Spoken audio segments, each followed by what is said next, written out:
Hi, on the Mizell Show, Alanna is a nerd, and I love every minute of it. Every minute of it. No, what were you just about to say? No, at the end of the day, guys, we're talking through this week, We literally stopped recording, and Steven goes, holy shnikey, the nerdiness. The nerdiness. Speaking of Nikes, we're talking about Steven today, and selling, and me. and Alanna. But specifically Steven selling shoes. Selling which, shoes. if you know my husband. Yeah, let it go. Ooh, people don't believe it. They're like, I'm going to need photographs. The shoe game is being changed, but Alanna's dropping some knowledge on the history of where the society has maybe tricked Steven into thinking he needs these shoes. Well, used marketing tools. Marketing tools. To have it be more of a focus, specifically in black males.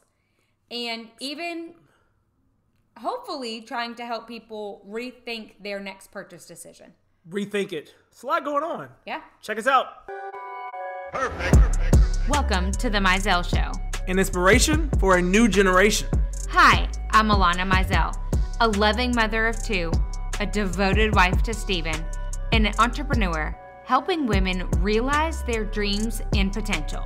And I'm Steven Mizell, caring father of two, a devoted husband to Alanna, and a driving force to help young men prepare for life after college football.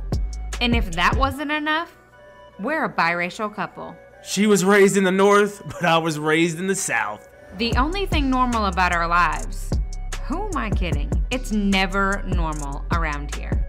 Join us for the Mizell Show. Right now.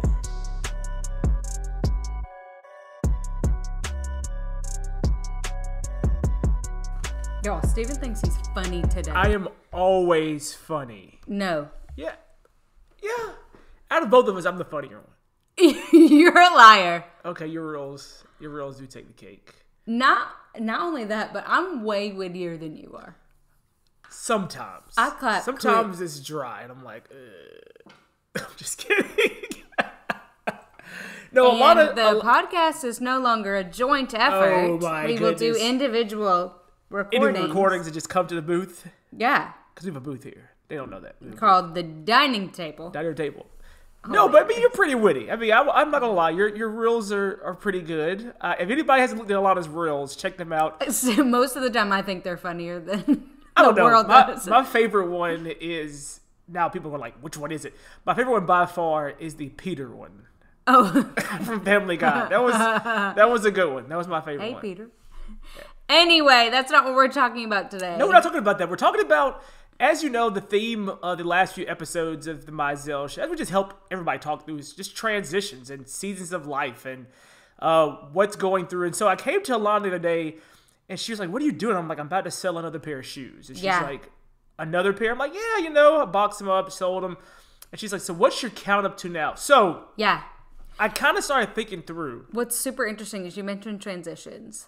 Yeah. And that's literally what reels are all about, are transitions. And that's what we're talking about. Well, there you go. I had not planned on that. I kind of That's hilarious. But okay. So, as you know, if you haven't listened to our podcast before, go back and check the episodes out. We sold our house about a year and a half, 2 years ago-ish. Almost 2 years ago. Almost 2 years ago. We sold our house. Yeah. And so, over the last 2 years... So, whoa. Back up. Steven had his own walk-in closet at our old house. Had a walk-in closet upstairs, yes. Y'all, this house was just like, we just got lucky. We got lucky. It was a good house. We found a diamond in the rough. Yeah. And there was a walk-in closet downstairs, We each had our own walk-in closet. Yeah, I mean, realistically, downstairs had enough for just... Both of us. For yeah. sure. The downstairs one is the size of our current closet. Yeah, probably is. About. Yeah, about, yeah. Anyway, Steven's upstairs closet, we hadn't really addressed until we were moving. We didn't need to address it. We kind of stuffed stuff away. And Steven literally moved from his previous house into our house when we got married. Yep. Did you throw anything out before? Oh, no. When you just packed that junk up. I just packed everything up. So we moved into our house for the first time. I just brought everything. And I also, naive is like, I got more space now. So right. I don't need to get rid of anything. Or I can get some more stuff. Yeah. And so, let me fill this house up. Exactly. And so, with that being said, over the last 2 years, Alanna asked me, so I started really thinking down. I have now sold over 127 pair of shoes. Since we left Country Place. Since you have Country Place. Sorry, Country Place is the street that we live It's our on. last house. Right. In the last 6 months, I have sold about 45 pairs of shoes. In the last 6 months. Yeah, about 6 months, yes. I think it's less than that. It probably is less than that. It's probably Since like your change in job. Since my change in job, since July, I've definitely sold at least, I would say it's probably like upwards of 30 pairs of shoes. Okay, so when we were leaving our previous house, we did. I'm a thrower-outer. Alana's a thrower-outer. I love to go through your closet. If you want me to go through your closet, I will happily throw away everything that I don't find valuable. But you always felt like that, though. Oh, yeah. You always been a thrower-outer? I've been a thrower-outer. Unless it's like an item that has memory value. Or you think you might need it. No, unless it has memory value. But you be holding on to them checks that you got to scan. That has nothing to do with it.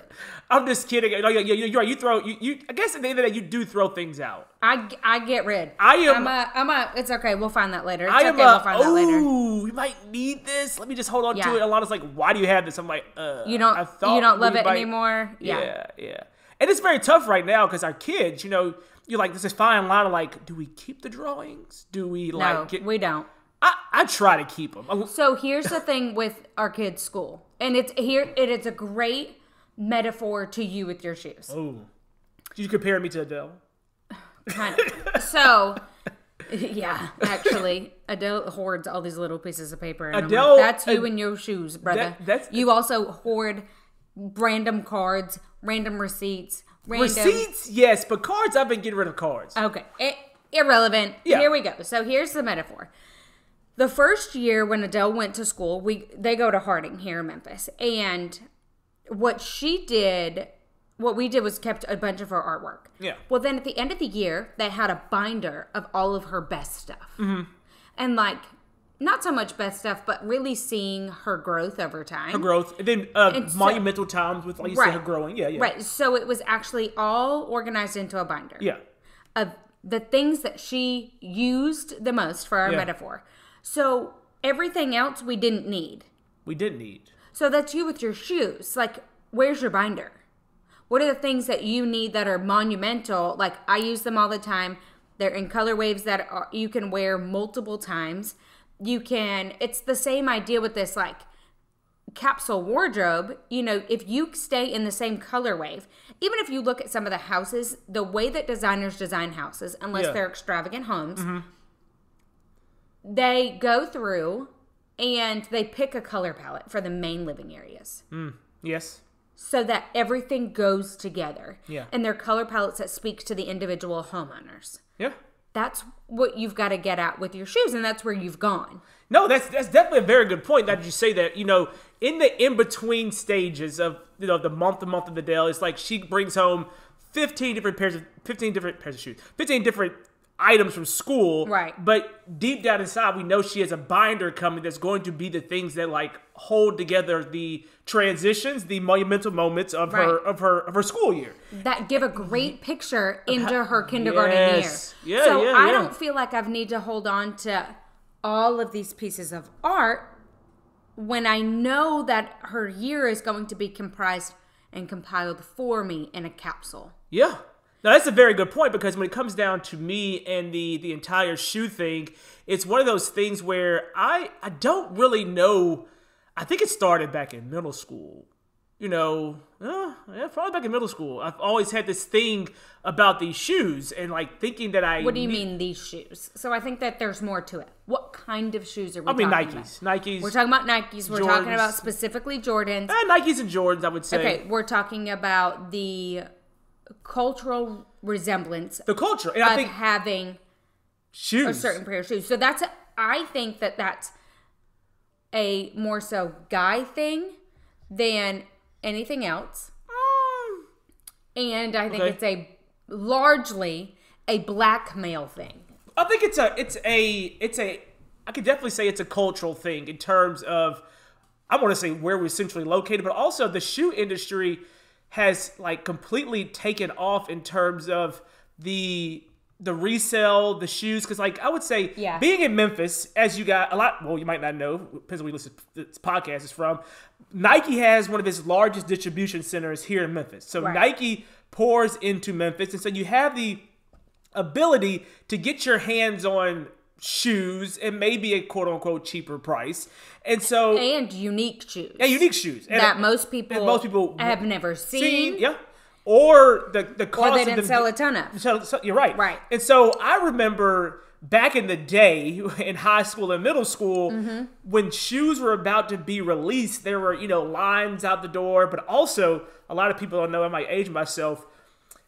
The shoes used to be carried into Memphis on the railroad system here. Memphis has a huge, transportation hub.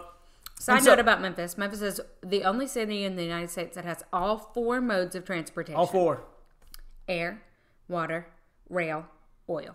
Yeah, all of them. Pipeline. All of them are here in Memphis, which is very unique. Which is why we have so many Distribution companies places. headquartered here. Headquartered here because you're able to get out of here at a fairly decent rate. So long story, come back to it. I remember there were kids in my high school that would have friends or colleagues that would quote unquote hit the train.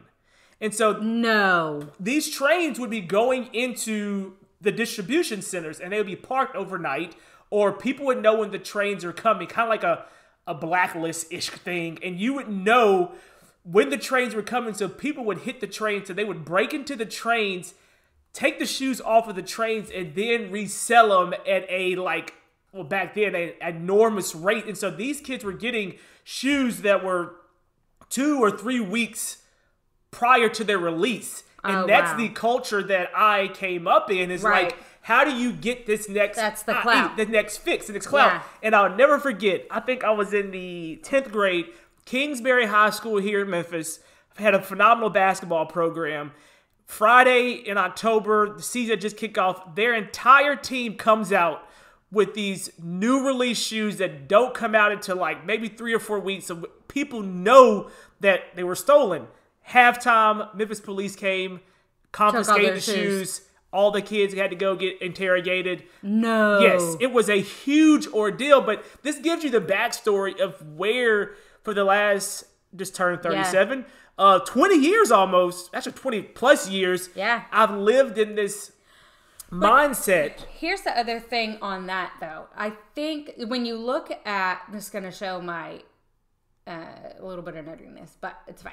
When you look at the development of men's fashion, Yeah.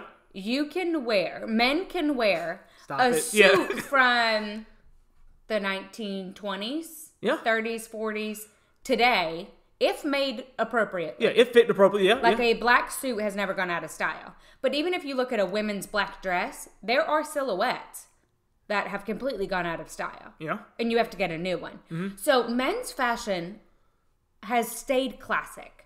They wear polos, they wear khakis. They're not going to throw on a skirt. I mean, to each his own. True. But when you look at traditional men's fashion, it hasn't advanced, really. Yeah. Pattern play may here and there. But you're going to have your black suit, your navy suit, your gray suit, your tan suit, right? That's it. It's always been that way. Yeah. So for men, footwear is one of the only things that you can Ooh. have versatility That's true. and speak your character. Yeah. It's one of the very few things that across generationally, Yeah. you know, Even back in the day, you look at the whole Mad Men era and just all those things. It's the footwear. It was the shoes that could it's change. only the footwear. So- and then that's it's a you good pairing point. certain footwear with traditional suits or a different shirt or a different pocket square, but we're not talking about immense value or investment until you get to the footwear. Yeah. And that's ironic. It's crazy that you say that because it's something that, I never thought of it from that standpoint. So I appreciate your nerdiness. So you can't show off at the age of 17, 20, 40, 50 on up. You can't really show off how much money or popularity or clout you have from a man's perspective with what you wear from your neck to your ankle. Did you know that I sell makeup? Not only do I sell makeup, but the makeup that I sell is 3D makeup, which allows you to highlight and contour your face in a super simple compact. As a mom, I could not survive without my simplified routine. Not only that, but it's exactly what you need. Exactly when you need it, all in one spot. Go ahead and check out Alanna Mizel on Instagram or alannamizel.com to learn more.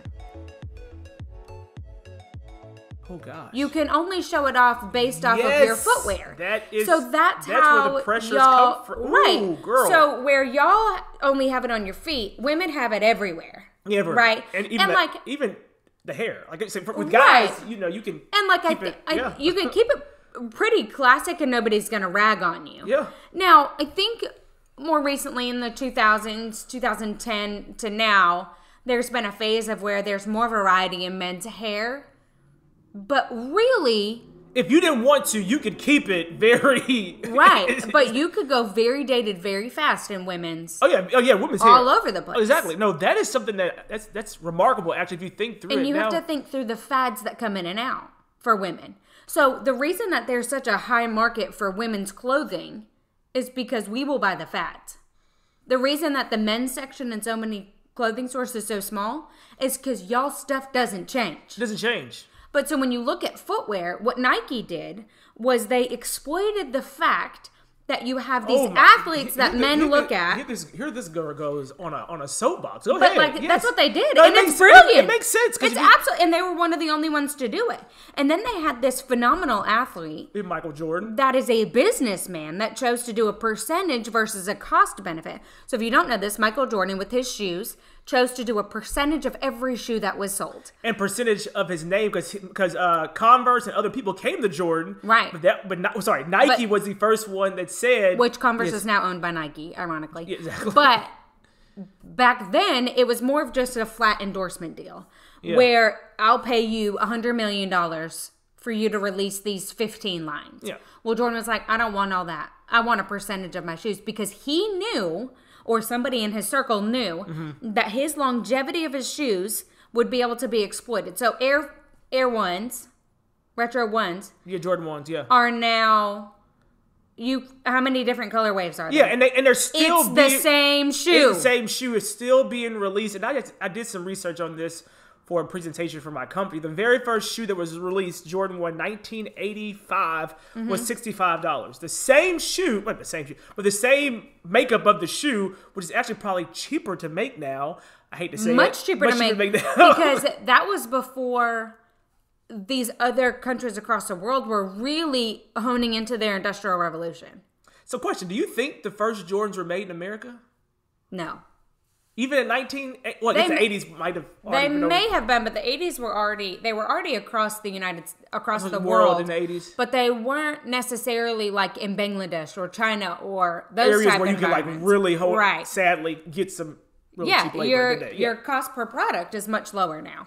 So the margin. And you also have to think, back then they weren't owning their planes.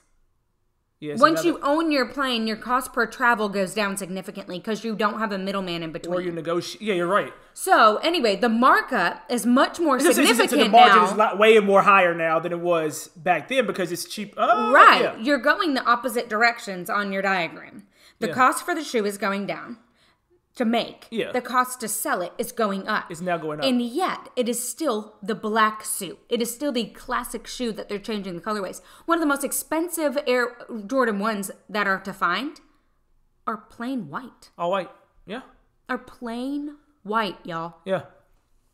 And that's something that, that now we talk through this, I think through all of those things. And Sorry for my nerdy soapbox. No, I mean, it's perspective. And it helps me see as I go through this transition or thought process of selling shoes and buying shoes.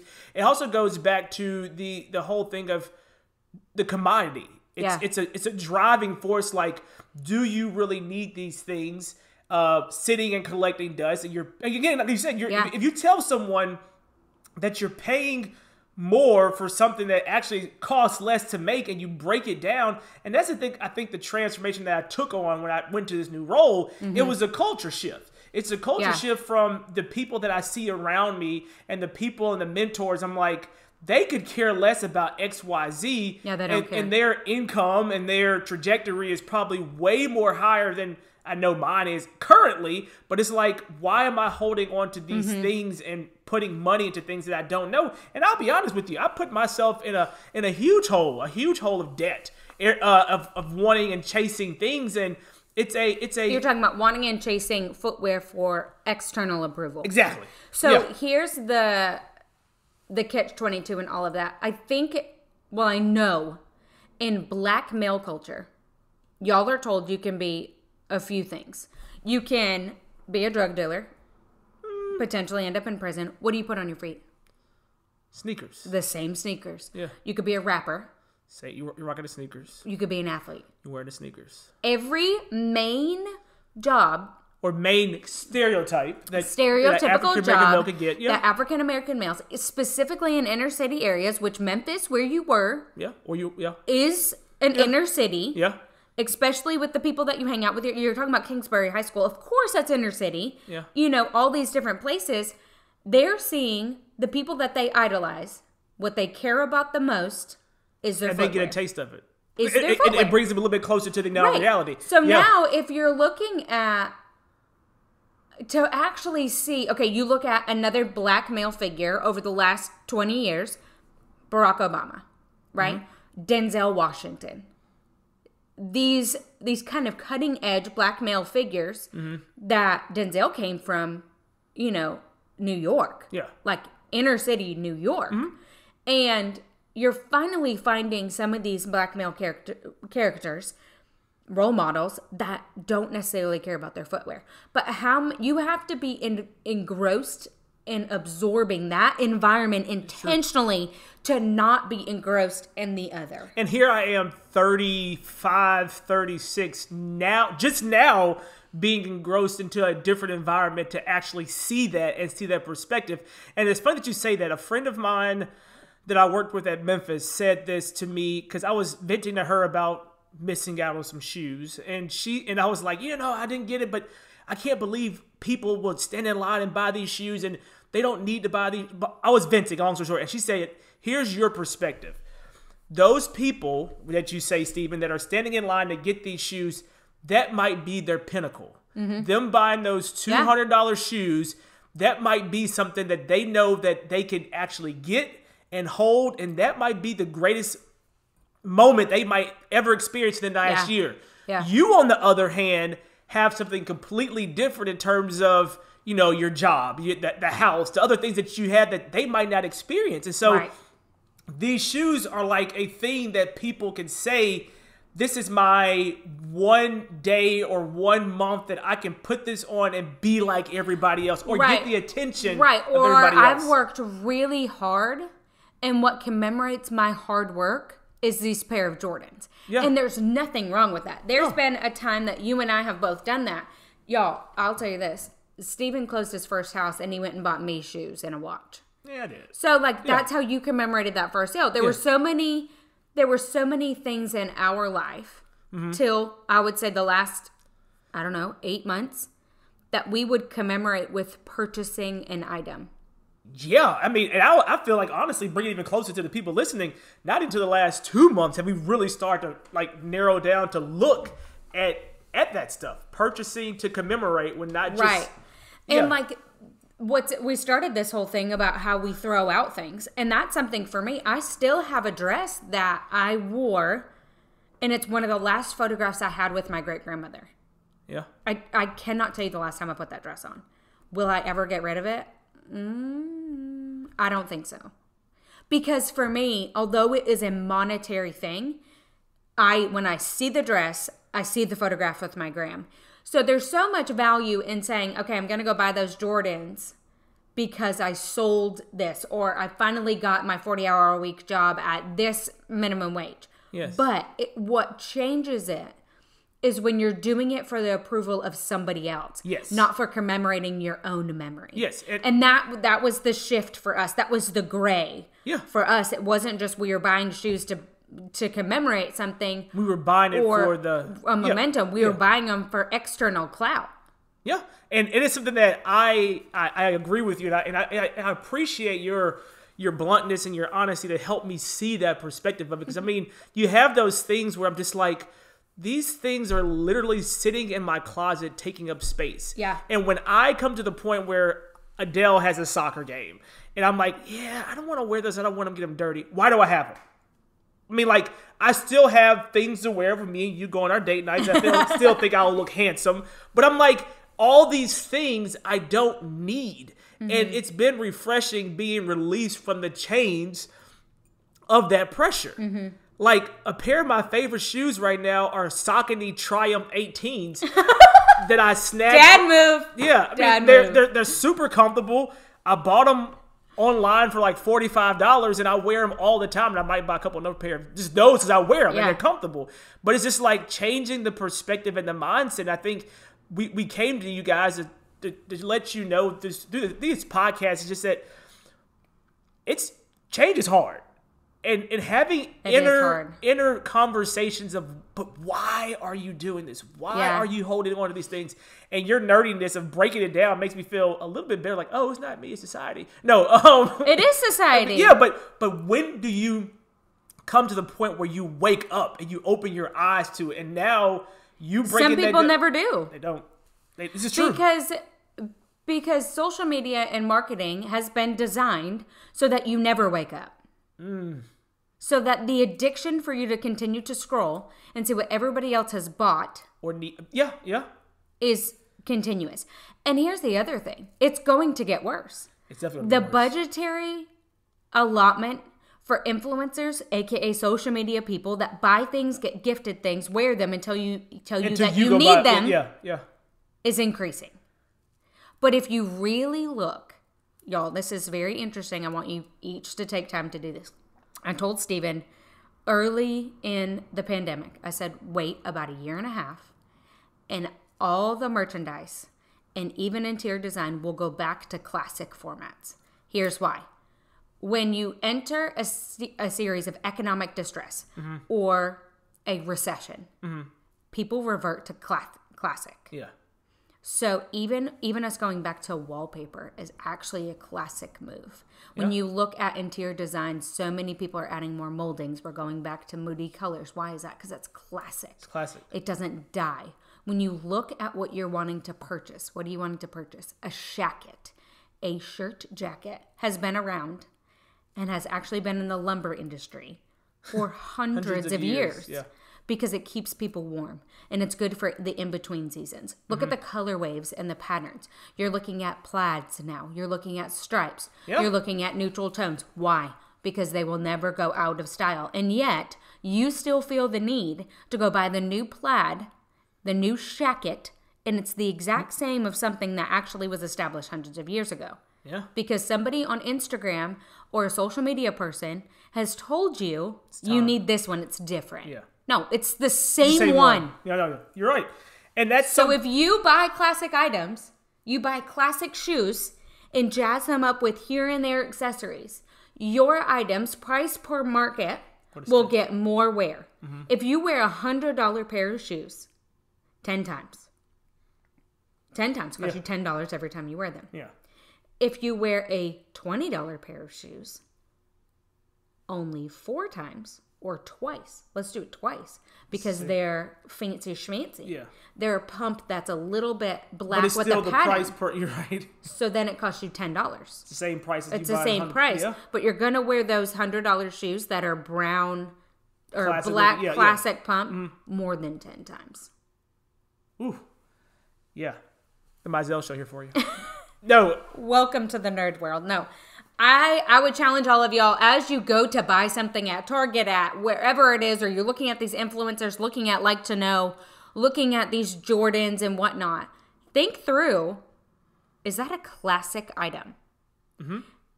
And do I actually already have that in my closet? There's very little innovation currently happening in the fashion industry because we are in a time of financial and economic turmoil in the United States. And you don't want to put out a product that's risky. You don't want to. And so you look at all the shoes, look at everything that's coming out. They're either re-releases or the classic look that makes you feel comfortable and you go spend the $190. But guess what? It's still the same thing. Yeah, that's, oh gosh. There's nothing better than a pair of jeans and a plain black long sleeve. Nothing better. That's better. And it's never gone out of style. There you go. Mizell Show. We appreciate you guys. A little food for thought. I hope you guys are having a great start to your week. Be good. And keep listening. Yeah. Bye, guys. Bye. So if you guys are enjoying this, definitely leave us a review. Give us the feedback. If there's something you guys want us to talk about, reach out to us on our website at themizellshow.com. There is a contact section. You can put it in there. We would love to hear about it. Or you can always go over to Instagram at The Mizell Show. Also, as always, don't forget to screenshot this episode and just add it to your stories and tag us on Instagram, on Facebook at The Mizell Show. Thanks, guys. Are you loving The Mizell Show? Well, we love you all. And did you know that you can have me and Steven talk to your team or a group of 25 of your friends? All it takes is 25 people showing up on either a Zoom call, a Facebook Live, or really anywhere. Hopefully in person sooner rather than later. But how do you get us? So all you have to do is email themizellshow@gmail.com, or you can direct message us on Instagram at The Mizell Show.